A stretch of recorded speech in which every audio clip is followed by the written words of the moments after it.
अगर ये एक शर्त है तो चलो इसे बड़ा खेलते हैं। मैं डग ए मगेटा ग्रुप के सीईओ के तौर पर एक आधिकारिक घोषणा करूंगा। 3 दिन बाद बग ए शएन स्क्वायर पर डग ए मगेटा कार का लॉन्च इवेंट आयोजित किया जाएगा।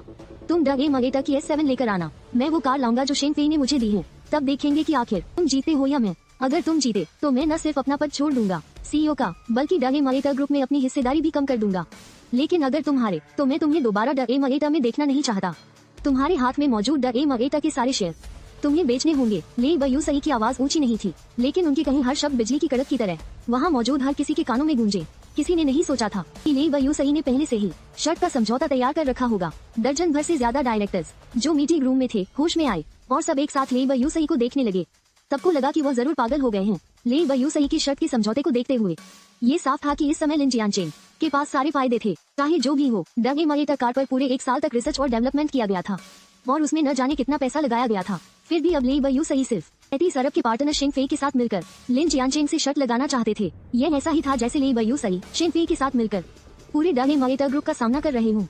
डायरेक्टर्स ने एक दूसरे को देखा और उनकी उलझी हुई नजरों में बेतुकेपन और सच्ची श्रद्धा की एक झलक थी। उन्होंने कभी नहीं सोचा था कि एक दिन ऐसा भी आएगा जब ली वयूसई एक बाहरी व्यक्ति के तौर पर खड़े होकर अपने ही हाथों से बनाए गए डग ए मगेटा का खुद सामना करेंगे।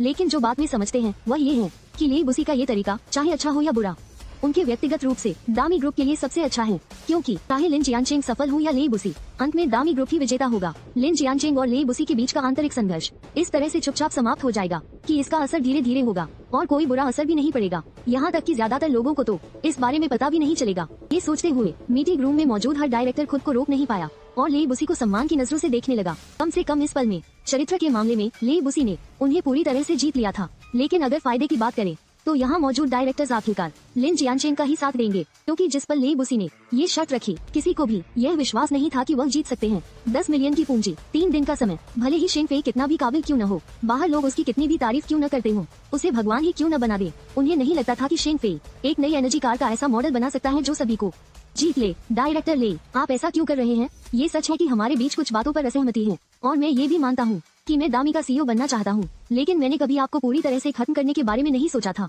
लिन जियांचेंग की नजरें ली बुसी और मेज पर रखे शर्तनामे के बीच घूम रही थी।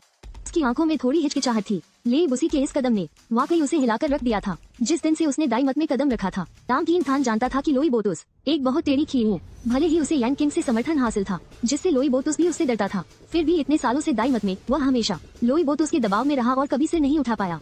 उसके जमाने के जो दोस्त दूसरी बड़ी कंपनियों में शामिल हुए थे, वे सभी अब मुख्य पदों पर मजबूती से बैठ चुके थे। सिर्फ वही था जिसे कभी कभी किनारे कर दिया जाता था। और अब लोई बोतुस का ये शर्त वाला समझौता लाम किन थान की नजरों में ऐसा था मानो लोई बोतुस, जो कि अभी भी मजबूत स्थिति में था, अचानक सफेद झंडा दिखाकर अपनी हार मान रहा हो। ये बात लाम किन थान की समझ से बिल्कुल बाहर थी। आज का समाज बहुत तेजी से विकसित हो रहा है। अगली बड़ी लहर अब दिखने लगी है। हो सकता है 5 साल या शायद सिर्फ 3 साल में ये सच में जोर पकड़ेगी। मैं नहीं चाहता कि आपकी या मेरी वजह से दाई मत के विकास में कोई रुकावट आए। मैं उम्मीद करता हूँ कि 100 साल बाद भी दाई मत इस जमाने में सबसे आगे खड़ा रह सके। इसलिए जो होना था वह तो होकर ही रहता, बस अब ये थोड़ा जल्दी हो गया है। इन बातों का सामना करते हुए जो लाम किन थान ने अपने दिल से कही थी, लोई बोतुस ने भी उस पर और ज्यादा दबाव नहीं डाला। मीटिंग रूम में तनाव का माहौल एक पल में पूरी तरह से गायब हो गया। लाम किन थान हैरान होकर लोई बोतुस को देखता रहा और 10 सेकंड से ज्यादा समय तक चुप रहा। इसके तुरंत बाद वह थोड़ा झुका और सम्मान भरी आवाज में बोला, मैं आपके बराबर नहीं हूँ, लेकिन आप निश्चिंत रहें, दाई मत मेरे हाथों में, मैं इसे जरूर और भी आगे लेकर जाऊंगा। ये कहकर लाम किन थान ने उठकर वह शर्त वाला समझौता उठाया और बिना झिझक के उस पर अपना नाम लिख दिया। इसके तुरंत बाद वह तनकर सीधा खड़ा हो गया। चेहरे पर फिर से वही बेरुखी लौट आई। मिस्टर ले, मैं सच में आपकी बहुत इज्जत करता हूँ, लेकिन इस बार आप जीत नहीं सकते। आपके ऑर्डर देने से ठीक 2 घंटे पहले शेन फेई को हमारी दामी कार ने एक बहुत बड़ी सफलता हासिल कर ली है। 3 दिनों में S7 एक राजा की तरह नई एनर्जी वाली गाड़ियों में सबसे ऊपर होगी। अब बस इंतजार कीजिए और देखिए। ये कहकर लिन जियांचेंग मुड़ा और मीटिंग रूम से बाहर चला गया। ये देखकर दामी ग्रुप के वहाँ मौजूद सभी डायरेक्टर थोड़ी देर हिचकिचाए और फिर एक एक करके उठकर चले गए। कुछ ही देर में पूरे बड़े से मीटिंग रूम में सिर्फ ली बुसी अकेले रह गए। कर कुर्सी खींचने की आवाज आई। ली बुसी मीटिंग टेबल के चारों ओर घूमे और धीरे धीरे मीटिंग रूम की जमीन से सटी कांच की खिड़की के सामने गए।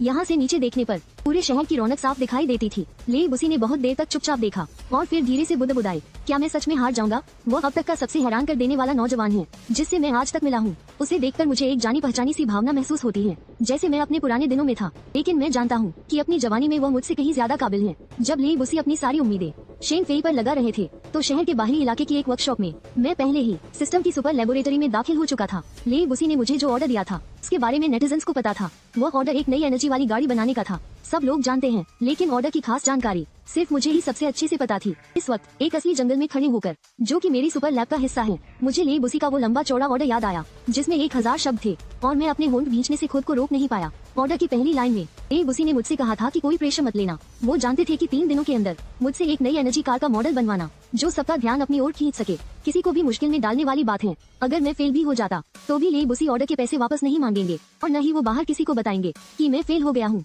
सच कहूँ तो लेब उसी आखिर लेब उसी हैं। ये लाइनें पढ़ते ही मेरे मन में ख्याल आया कि ये ऑर्डर ले लूं। जब मैंने ऑर्डर का बाकी हिस्सा पढ़ा जहां लेब उसी ने नई एनर्जी कार के बारे में अपने आइडिया बताए थे, तो मैंने पूरी तरह से ये ऑर्डर लेने का फैसला कर लिया।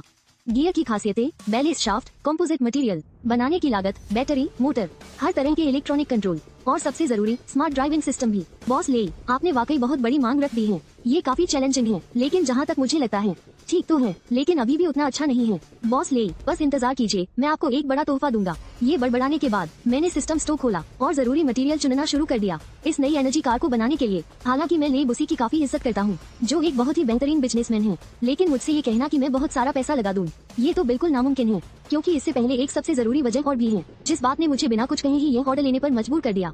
वो ये थी कि अगर मैं इन 35 अरब के साथ थोड़ी और कोशिश करूं और जरूरी पैसे बचा लूं, तो सिस्टम का तीसरा चरण सीधे अनलॉक हो सकता है। इसका लालच मेरे लिए वाकई बहुत बड़ा था। आधे घंटे से ज्यादा का समय लगाने के बाद आखिरकार मैंने सारा जरूरी सामान चुन लिया जो इस बार नई एनर्जी कार बनाने के एक्सपेरिमेंट के लिए चाहिए था। कुल कीमत थी 9 लाख युआन। पेमेंट करने के बाद लेब उसी के भेजे हुए 35 अरब में से मेरे पास अभी 34.65 अरब बचे थे और साथ में वो पॉइंट्स भी थे जो मैंने पहले शाओ में से कमाए थे। तो तीसरे चरण को अनलॉक करने के लिए पॉइंट्स काफी हो गए थे, लेकिन असल में तीसरा चरण शुरू करने के लिए अभी भी इंतजार करना होगा लेब उसी के इस ऑर्डर के पूरा होने का। नहीं तो एक बार तीसरा चरण टॉप लेवल मिलिट्री मैन्युफैक्चरिंग का शुरू हो गया तो मैं कुछ और भी जबरदस्त चीजें डाल सकता था लेब उसी की इस नई एनर्जी कार में। लेकिन अभी मैं सिर्फ अपनी पूरी कोशिश कर सकता हूँ, बिल्कुल मेरी कल्पना के अनुसार। इसके अलावा एक बहुत जरूरी बात ये भी थी कि भले ही लेब उसी की तरफ से ये कहा गया था कि मेरे फेल होने पर वे ऑर्डर के पैसे वापस नहीं मांगेंगे, लेकिन एक बार एक्सपेरिमेंट फेल हो गया तो सिस्टम मुझे सीधे तौर पर फेल घोषित कर देगा। उस वक्त भले ही पैसे वापस न लिए जाएं, मुझे सिस्टम को अपग्रेड करने के लिए पॉइंट्स नहीं मिलेंगे। लगता है आगे मुझे अपनी जी जान लगानी होगी। गनीमत है कि समय काफी होना चाहिए। मैंने खुद से कुछ बातें बुदबुदाई और फिर अपनी सारी एनर्जी नई एनर्जी कार बनाने में लगा दी। जिस समय मैं दिन रात की परवाह किए बिना सुपर लैब में जी जान से काम कर रहा था, तो मुझे जरा भी अंदाजा नहीं था कि उस समय बाहर पूरी तरह हंगामा मचा हुआ था। ये सब जाहिर है कि इसलिए हो रहा था क्योंकि डामी ग्रुप ने अभी एक घोषणा की थी। 3 दिन बाद बेशान स्क्वायर पर डाईमेट कार सबके साथ मिलकर एक चमत्कार के जन्म की गवाह बनेगी। डाईमेट का जन्म जुनून के लिए हुआ है जब से लेब उसी की मुझे ऑर्डर देने की बात बाहर फैली है। न जाने कितने ही नेटिजन्स शुरू में तो बस ये देखना चाहते थे कि आखिर लेब उसी क्या करने की सोच रहे हैं, लेकिन किसे पता था कि डाईमेट की तरफ से इतना बड़ा धमाका किया जाएगा। माफ करना, क्या मैं गलत जगह आ गया हूँ? ये किसी बड़ी साइंस फिक्शन फिल्म का सेट तो नहीं है? मुझे तो लगा था कि बॉस ले भाई फेई से बस मजे के लिए एक कार बनवाना चाहते हैं, पर किसे पता था कि वो इतना बड़ा दांव खेलेंगे। 3 दिन, सिर्फ और सिर्फ 3 दिन चमत्कार देखने की बात हुई थी, पर ये तो कुछ ज्यादा ही हो गया। मुझे लगता है अगर डाईमेट ग्रुप ने ऐसी घोषणा करने की हिम्मत की है तो हमें बस इंतजार करके देखना चाहिए। घोड़ा है या गधा, बाहर निकालने पर ही पता चलेगा। अनगिनत नेटिजन्स में हलचल मची हुई थी और अनजाने में ही सबने यह मान लिया था कि 3 दिन बाद बेशान स्क्वायर में डाईमेट ग्रुप जो चीज सबको दिखाने वाला है वह वही कार है जिसे बनाने का ऑर्डर लेब उसी ने मुझे दिया था। रही बात उस अंदरूनी शर्त की समझौते की जो लेब उसी और लिन जियानचेन के बीच थी, उसके बारे में किसी को कुछ नहीं पता था। शायद यही वो माहौल था जो लेब उसी देखना चाहते थे। इसका मतलब ये था कि चाहे 3 दिन बाद शेन फेई कार बना पाए या नहीं, डाईमेट ग्रुप तो पहले से ही जीत की पोजीशन में था और मेरी ही वजह से अब हर किसी की दिलचस्पी डाईमेट ग्रुप की नई एनर्जी कार के लॉन्च इवेंट में बहुत ज्यादा बढ़ गई थी। शहर के बाहरी इलाके में मौजूद वर्कशॉप में उस वक्त मुझे इस बात का बिल्कुल भी अंदाजा नहीं था कि बाहर क्या हो रहा है। इस समय मैं अपना पूरा ध्यान मेरे सामने इस नई एनर्जी वाली कार को बनाने में लगा रहा हूँ। चूंकि मुझे पहले मोटरसाइकिल बनाने का अनुभव है, इसलिए एक कार का फ्रेम स्ट्रक्चर पूरा करना मेरे लिए ज्यादा मुश्किल नहीं है। वैसे भी ये दोनों चीजें असल में एक जैसी ही हैं। इसके अलावा सिस्टम और समय से आगे के ऑटोमेशन उपकरणों की मदद से मुझे ज्यादा मेहनत करने की बिल्कुल भी जरूरत नहीं है और मैं बनाने वाले मटेरियल को अपने मनचाहे पैरामीटर तक पहुंचा सकता हूं। इसलिए सुपर लेबोरेटरी में मैंने लगभग 10 दिन बिताए, यानी बाहरी दुनिया में आधे दिन से भी कम समय में मैंने कार का फ्रेम और अलग अलग कंपोनेंट्स की असेंबली का काम लगभग पूरा कर लिया है। ये रफ्तार अगर दुनिया के टॉप प्रोफेशनल ऑटोमोबाइल कॉर्पोरेशन भी इसे देख ले तो वे भी हैरान रह जाएंगे। वैसे भी मैं बिना किसी रेफरेंस मॉडल के डिजाइन कर रहा हूँ, बल्कि पूरी तरह से एक कार के लिए सबसे बेहतरीन फंक्शनल स्टेट के हिसाब से जो मैंने सोचा है। शुरुआती ढांचा पूरा करने के बाद अगली चीज जो मुझे बनानी है वो है इसकी बारीकियां। उदाहरण के लिए 3 बहुत जरूरी हिस्से, नई एनर्जी वाली कार के बैटरी, इलेक्ट्रिक मोटर और इलेक्ट्रॉनिक कंट्रोल सिस्टम। ये चीजें तय करेगी कि शेन फेई द्वारा बनाई गई यह नई एनर्जी वाली कार आखिर कितनी दमदार होगी। तब जाकर मैंने ये सब कुछ निपटाया। इस समय तक मैं सुपर लेबोरेटरी में पूरे 1 महीने से था और मेरे सामने एक पूरी तरह से नई एनर्जी वाली कार तैयार पड़ी थी। अब बस इस कार की बैटरी पूरी तरह से चार्ज करनी है और ये तुरंत सड़क पर फर्राटे भर सकती है। लेकिन मैं जानता हूँ अगर मैं अभी इस प्रयोग को खत्म कर दूं तो मुझे डर है कि सिस्टम मेरे इस प्रयोग को पासिंग मार्क्स भी नहीं देगा। दूसरे शब्दों में सिस्टम सीधे मेरे इस प्रयोग को असफल घोषित कर देगा, क्योंकि जो ऑर्डर लेबूसी ने मुझे दिया था मैंने अब तक उसका सिर्फ आधा ही पूरा किया है। मेरे सामने ये कार ज्यादा से ज्यादा एक सामान्य कार मानी जा सकती है जिसका ड्राइविंग अनुभव काफी अच्छा है। इसे पूरी तरह से एक मॉडल नहीं कहा जा सकता जो नई ऊर्जा वाली गाड़ियों में सबसे बेहतरीन हो, क्योंकि इसमें अभी भी सबसे जरूरी चीज की कमी है जो आजकल सबसे ज्यादा बिकने वाला फीचर भी है, नई ऊर्जा वाली गाड़ियों का इंटेलिजेंट ड्राइविंग सिस्टम। हाँ, मैंने एक गहरी सांस ली। मैं जानता हूँ कि अब से ही इस प्रयोग की असली मुश्किल शुरू होगी। अपनी मानसिक स्थिति को ठीक करने के बाद जब मुझे लगा कि मेरा दिमाग पूरी तरह से साफ है, मैं तुरंत इंटेलिजेंट ड्राइविंग सिस्टम बनाने में जुट गया। समय हाथ से फिसलती रेत की तरह है जो चुपचाप गुजर जाता है और पता भी नहीं चलता। इसी तरह 3 दिन पलक झपकते ही बीत गए। तीसरे दिन नाश्ते के बाद बेशान पर्वत के नीचे बड़े चौराहे पर लोगों की भीड़ जमा होने लगी थी। रंग बिरंगे झंडे जिन पर दामी ग्रुप के 4 अक्षर छपे थे हवा में ऊंचे फहरा रहे थे। सैकड़ों मीटर दूर से भी उन्हें धुंधला धुंधला देखा जा सकता था। इतना ही नहीं, सिर्फ आम लोग ही नहीं जो बहुत दिलचस्पी रखते थे दामी कार के लॉन्च इवेंट में जिसका 3 दिनों से इंतजार किया जा रहा था, बल्कि व्यापार जगत के कई बड़े दिग्गज भी सुबह जल्दी उठकर टीवी के सामने बैठकर बड़ी उम्मीद से दामी के लॉन्च का इंतजार कर रहे थे। लाइव स्ट्रीम शेन चेन के एक पुराने विला में हुआ वेल ग्रुप के चेयरमैन रेन बुई चौहान खुद चाय बनाते हुए बीच बीच में अपना सिर उठा रहे थे। सामने स्क्रीन को देखो, दामी कॉर्पोरेशन का लॉन्च इवेंट। भले ही यह अभी तक आधिकारिक तौर पर शुरू नहीं हुआ था, लेकिन लाइव स्ट्रीम पहले ही शुरू हो चुकी थी। स्क्रीन पर लोगों की भीड़ का नजारा उस समय से भी ज्यादा शानदार था जब हुआवे ने प्रेस कॉन्फ्रेंस की थी। इस घटना को लेकर रेन बुईकुन की छोटी भतीजी जियांग कियान मुंह बनाकर कहने से खुद को रोक नहीं पाई। अंकल, ये तो बहुत ही अजीब बात है। मैं जानती हूँ कि शेन फेई बहुत मशहूर है, बहुत काबिल है। उसने अकेले ही दुनिया की सबसे तेज मोटरसाइकिल बनाई है और उसकी स्टेबिलिटी भी सबसे ज्यादा है, जिसकी वजह से पूरा क्रिसलर कॉर्पोरेशन भी उसे काम पर रखने के लिए बेताब है। लेकिन दामी और हमारी हुआवे साफ तौर पर अभी एक ही लेवल पर नहीं है। जो लोग नहीं जानते वे तो शायद यही सोचेंगे कि दामी ही लॉन्ग नेशन की नंबर 1 टेक कंपनी है। जियांग कियान के चेहरे पर साफ नाराजगी दिख रही थी। रेन बुईकुन ने उसे बहुत लाड प्यार से पाला था, इसलिए उनके सामने वह हमेशा वही कहती थी जो उसके मन में होता था। वही रेन बुईकुन अपनी भतीजी को देखकर जिसे वह सबसे ज्यादा प्यार करते थे सिर हिलाकर मुस्कुराने से खुद को रोक नहीं पाए। कियान बेटा, आज तुम इस लाइव स्ट्रीम को बहुत ध्यान से देखना। मुझे यकीन है कि तुम इससे बहुत कुछ सीखोगी। दामी कॉर्पोरेशन शायद हुआवे के बराबर न हो, लेकिन जहाँ तक काबिलियत की बात है तो मुझ जैसे 10 लोग मिलकर भी बराबरी नहीं कर सकते। केले ले बुसी की, रेन बुईकुन ने गंभीरता से कहा। उनकी इस बात में शायद थोड़ी विनम्रता भी थी। अपने चरम पर पहुंच गया था। ये सुनने के बाद जियांग चियान की खूबसूरत बड़ी आंखें तुरंत झपकने लगी। उसने नखरे करते हुए हिलाया रेन बुईचुन का हाथ और मीठी आवाज में कहा,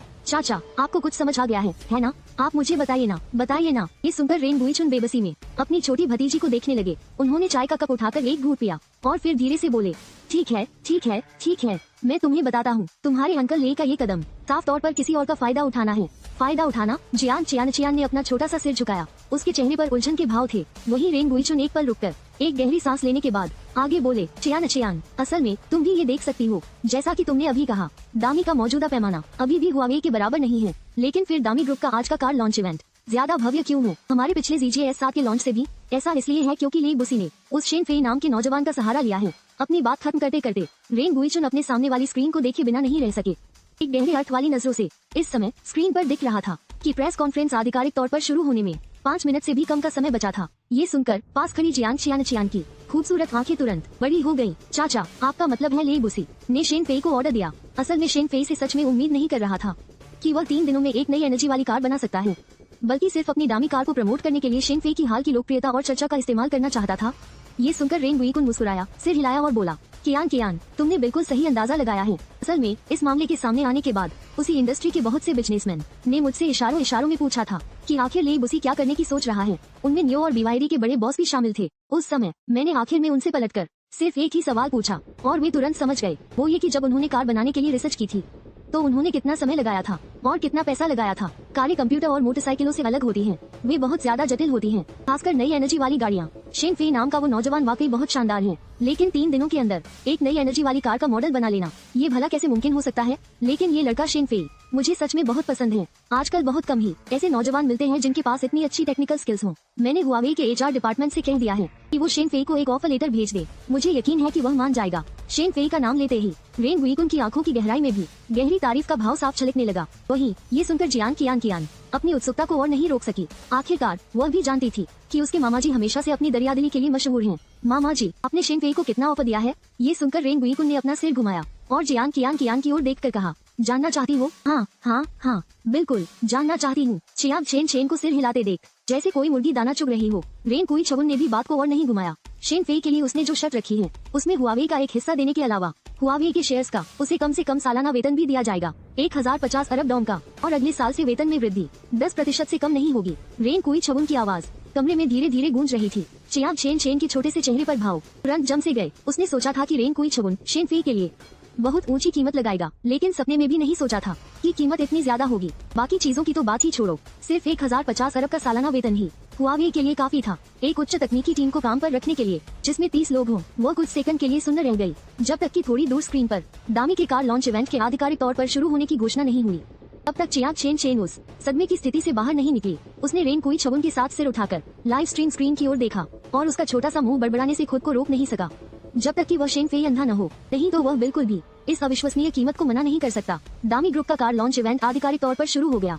50 लाख से ज्यादा नेटिजन्स लाइव स्ट्रीम रूम में उमड़ पड़े। अलग झपकते ही स्क्रीन कमेंट से पूरी तरह भर गई। लेकिन इस समय दामी के लाइव स्ट्रीम रूम का इंचार्ज कर्मचारी बैक स्टेज डेटा को देखकर हैरान हुए बिना नहीं रह सका। उसी समय दामी शब्दों वाले कमेंट्स की संख्या हजारों तक पहुंच गई, जो दिखने में बहुत ज्यादा लग रही थी। लेकिन शेन फेई शब्दों वाले कमेंट्स 70-80 हजार तक पहुंच गए थे। हालांकि दामी ग्रुप के ये कर्मचारी पहले से ही मानसिक रूप से तैयार थे, लेकिन मरते दम तक भी उन्होंने नहीं सोचा था कि देखने आए नेटिजन्स की संख्या दामी की नई एनर्जी कार का लॉन्च उनमें से आधे से ज्यादा शेन फेई की वजह से थे। जब लाइव स्ट्रीम रूम में नेटिजन्स जोश से भरे हुए थे तो दूसरी तरफ लेब उसी मंच पर आ चुके थे और उन्होंने वहां मौजूद दर्शकों का अभिवादन किया। लॉन्च के आधिकारिक तौर पर शुरू होने की सीधी सादी घोषणा करने के बाद लेब उसी ने तुरंत मंच लिन जियांचेंग को सौंप दिया। माइक पकड़कर मंच के बीच में आते हुए लिन जियांचेंग ने तुरंत बोलना शुरू किया, मुझे पता है कि आज आप सब यहाँ किस लिए आए हैं, इसलिए मैं बात को घुमाऊंगा नहीं। आगे मैं इस लॉन्च के मुख्य किरदार को मंच पर बुलाना चाहूंगा। जैसे ही लिन जियांचेंग की बात खत्म हुई, वहाँ मौजूद सभी 5 लाइव स्ट्रीम कैमरे एक साथ एक तरफ घूम गए। बस एक शानदार दिखने वाली स्लीक डिजाइन की कार दिखाई दी जिसे दामी ग्रुप का एक कर्मचारी चला रहा था और सीधे मंच पर ला रहा था। लिन जियांचेंग ने उस कार को देखा। उनकी आंखों में आत्मविश्वास और गर्व भरा हुआ था। कार के मंच के बीच में लाए जाने का इंतजार करके लिन जियांचेंग ने माइक पकड़कर इस कार के फीचर्स बताना शुरू किया। इंटीरियर से लेकर एक्सटीरियर तक, बैटरी परफॉर्मेंस से लेकर हार्डवेयर कॉन्फ़िगरेशन तक। हर बार जब लिन जियांचेंग अपनी बात रोकते तो मंच के नीचे से जोरदार तालियों की गड़गड़ाहट गूंज उठती। इंडस्ट्री के बहुत से लोगों ने लिन जियांचेंग का परिचय सुनने के बाद वे भी लगातार सिर हिलाए बिना नहीं रह सके। उन्हें लगा कि इस कार के फीचर्स काफी प्रभावशाली थे। यह इस कतार में शामिल होने के लिए काफी थी जो इस समय की फर्स्ट क्लास नई एनर्जी कारें हैं। और लाइव स्ट्रीम रूम में लाखों दर्शक तो जैसे पहले ही पागल हो गए थे। हो ही नहीं सकता, इस बार भाई फी ने प्रेसिडेंट ली के पैसे बर्बाद नहीं किए क्या?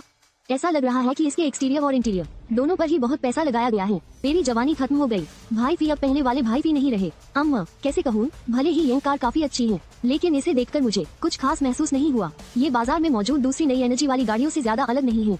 जैसा सोचा था, भाई फी सिर्फ कंप्यूटर और मोटरसाइकिलों के मामले में ही अच्छे हैं। ठीक है, सिर्फ 3 दिनों में भाई फी का प्रेसिडेंट ली के लिए ऐसी कार बना देना भी बहुत बड़ी बात है। रुको जरा, यह सही नहीं है। ऐसी कार बना देना भी बहुत बड़ी बात है। सब लोग जल्दी से बड़ी स्क्रीन की तरफ देखो। ऐसा लगता है कि यह कार भाई फी ने नहीं बनाई है। ठीक उसी समय जब लाखों दर्शक लाइव स्ट्रीम रूम में गर्मागर्म बहस कर रहे थे, तभी स्टेज पर लगी विशाल एलईडी स्क्रीन अचानक चमक उठी और एक एक करके अक्षर और तस्वीरें सामने आने लगी। लिन जियांचेंग पीछे मुड़े, स्टेज के नीचे मौजूद अनगिनत दर्शकों को देखा और मुस्कुराते हुए कहा, देवियों और सज्जनों, इस बार हमारा डाईमेट ग्रुप जो कार लॉन्च कर रहा है उसका नाम S7 है। यह वो मॉडल है जिसे मैंने डाईमेट के ऑटोमोबाइल डिपार्टमेंट के साथ मिलकर 300 से भी ज्यादा दिन और रात पूरी लगन और मेहनत से डाईमेट की पहली पीढ़ी की नई एनर्जी वाली कार के तौर पर तैयार किया है। मैं जानता हूँ कि इसमें अभी भी बहुत सारी कमियां हो सकती हैं और यह आज के नई एनर्जी वाली गाड़ियों के बाजार में सबसे ऊपर खड़े होने के लिए काफी नहीं है, लेकिन मैं उम्मीद करता हूँ कि आप सब हमें थोड़ा और समय देंगे। बस थोड़ा और समय दीजिए। डाईमार्ट की कार यकीनन हर किसी के लिए और भी बड़े सरप्राइज लाएगी। उसकी बात खत्म होते ही मौके पर डाईमार्ट के कुछ वफादार फैंस ने तुरंत जोर जोर से तालियां बजाई। शेंजन शहर के एक विला में रेन कुईकुन अपने सामने लाइव स्ट्रीम को देख रहा था और ऐसे चेहरे के साथ कहा मानो उसे पहले से ही सब कुछ पता हो। कियान, अब तुम समझी, डाईमार्ट की यह S7 बस ठीक ठाक ही मानी जा सकती है। इतना ज्यादा ध्यान खींच पाना ही आसान नहीं था। अगर वे इसी रफ्तार से आगे बढ़ते रहे तो डाईमार्ट की कार भले ही ब्लॉकबस्टर हिट न हो, लेकिन यह नई एनर्जी वाली गाड़ियों के बाजार में कदम रखने जैसा ही है। तुम्हारे अंकल ने की मार्केटिंग स्किल्स कमाल की है ना? अगर उन्होंने ये तरीका न सोचा होता कि शेन फेई का इस्तेमाल करके इतना ज्यादा ध्यान खींचा जाए, तो डाईमार्ट की कार शायद एक बड़ी लहर भी नहीं बना पाती। ठीक है, तुम देखती रहो, मुझे कुछ काम निपटाने हैं, मैं तुम्हारे साथ और नहीं बैठ सकता। रेन कुइकुन ने ये कहते हुए जाने के लिए उठने की तैयारी की, लेकिन ठीक उसी पल स्क्रीन पर अचानक से एक सवालिया आवाज गूंजी। मिस्टर लिन। मिस्टर ले ने मिस्टर शिंग फेई को जो ऑर्डर दिया था वह पिछले 3 दिनों से पूरे इंटरनेट पर फैली हुई है। सबको लगा था कि डाई मार्ट के इस लॉन्च इवेंट में जो चीज सबके सामने पेश की जाएगी वह मिस्टर शिंग फेई द्वारा बनाई गई कार होगी, लेकिन शुरू से लेकर आखिर तक इस लॉन्च इवेंट का मिस्टर शिंग फेई से कोई लेना देना नहीं था।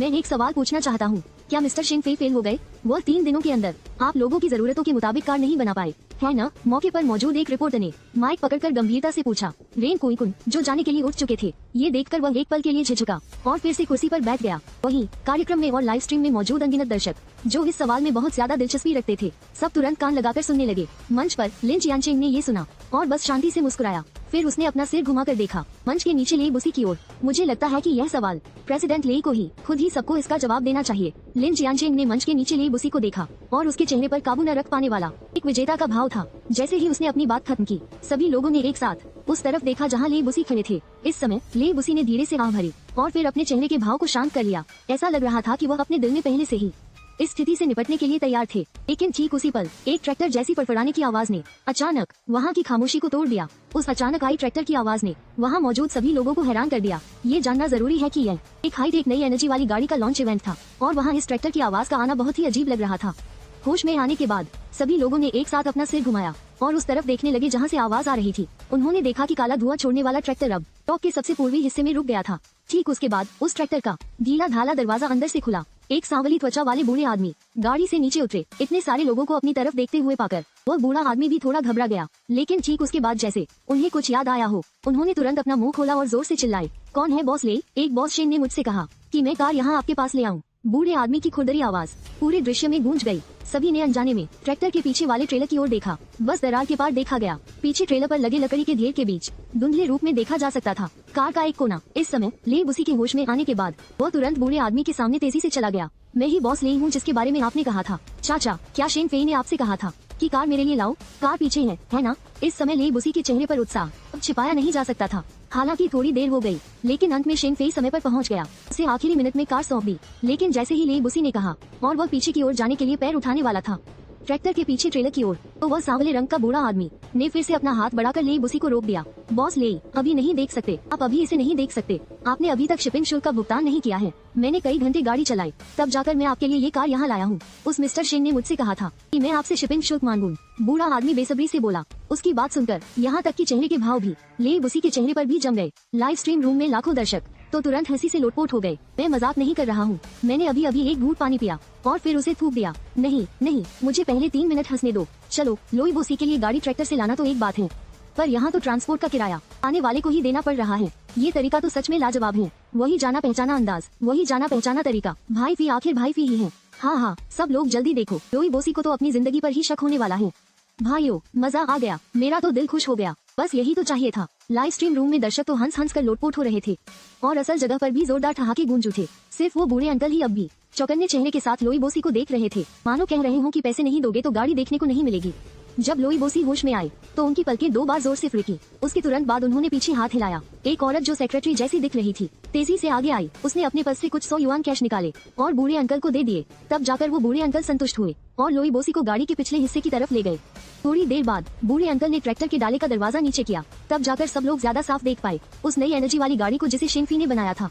लेकिन उसका डिजाइन साफ साफ देखने के बाद वहाँ मौजूद सभी लोग एक साथ चौंक कर रुक गए, क्योंकि उसका आकार काफी अलग था। बाजार में मौजूद ज्यादातर नई एनर्जी वाली गाड़ियों से ध्यान से देखने पर वह उस मॉडल की तरह दिख रही थी जो पुरानी AE86 थी और जिसका प्रोडक्शन बहुत पहले बंद हो चुका था। हम कहीं ऐसा तो नहीं कि भाई फी फुजिवारा ताकुमी के फैन हैं, इसीलिए उन्होंने एक ऐसी गाड़ी बनाई जो AE86 जैसी दिखती है। मैं बस इतना ही कह सकता हूँ कि इस गाड़ी को देखते ही एक पुराने जमाने की याद ताज़ा हो गई है। मुझे तो ये काफी पसंद आई। अरे छोड़ो भी, मुझे लगता है कि यह धोखेबाज बॉस भाई फी या तो मुसीबत से डरता है या फिर पैसे बचाना चाहता है, इसीलिए उसने सीधे एक पुरानी खटारा सेकंड हैंड गाड़ी उठा ली और उसे नई एनर्जी वाली गाड़ी में बदल दिया। हाँ हाँ हाँ, सच सामने आ ही गया। ऊपर वाले भाई साहब तो भाई फी को सच में अच्छे से समझते हैं। जब दर्शक अभी भी जोर शोर से बातें कर रहे थे तो दूसरी तरफ ले बुसी और इंतजार नहीं कर सका और सीधे ट्रैक्टर के ट्रेलर पर चढ़ गया। लाइव स्ट्रीम के 5 कैमरा एंगल सबके सब उस गाड़ी पर टिके हुए थे जिसे मैंने बनाया था। थोड़ी ही दूर पर लिन जियानचेन जो मंच से नीचे उतर चुका था इस तरफ देख रहा था और उसके चेहरे पर पूरी तरह से बेपरवाही के भाव थे। उसके बगल में डामी ग्रुप के कुछ डायरेक्टर भी थे। इस समय वे लोग पहले ही लिन जियानचेन को बधाई दे चुके थे। डायरेक्टर लिन, बधाई हो, आपके नेतृत्व में बनी डामी S7 आज पूरी तरह से सफल रही है। हाँ बिल्कुल, अब से हमारा डामी ग्रुप पूरी तरह से नई एनर्जी वाली गाड़ियों के बाजार में कदम रख चुका है। इसमें डायरेक्टर लिन का योगदान बहुत बड़ा है। अरे हाँ, मैंने अभी चेक किया, हमारे डामी ग्रुप की शेयर की कीमत अभी कुछ ही मिनटों के अंदर 0.05% अंक बढ़ गई है। मुझे तो ऐसा लग रहा है जैसे मैं देख सकता हूँ कि डामी ग्रुप डायरेक्टर लिन के नेतृत्व में और भी ऊंचाइयों पर पहुँच रहा है। ग्रुप के कई डायरेक्टर लिन जियानचेन के आसपास जमा हो गए और हर किसी के चेहरे पर बड़ी सी मुस्कान थी। और लिन जियानचेन जब उसने उन्हें ऐसा कहते हुए सुना, उन चापलूसी भरी बातों को सुनकर उसकी आंखों के कोनों में झुर्रियां भी हंसी के मारे गहरी हो गई। उसने अपनी ठुड्डी थोड़ी ऊपर उठाई, ले बुस की तरफ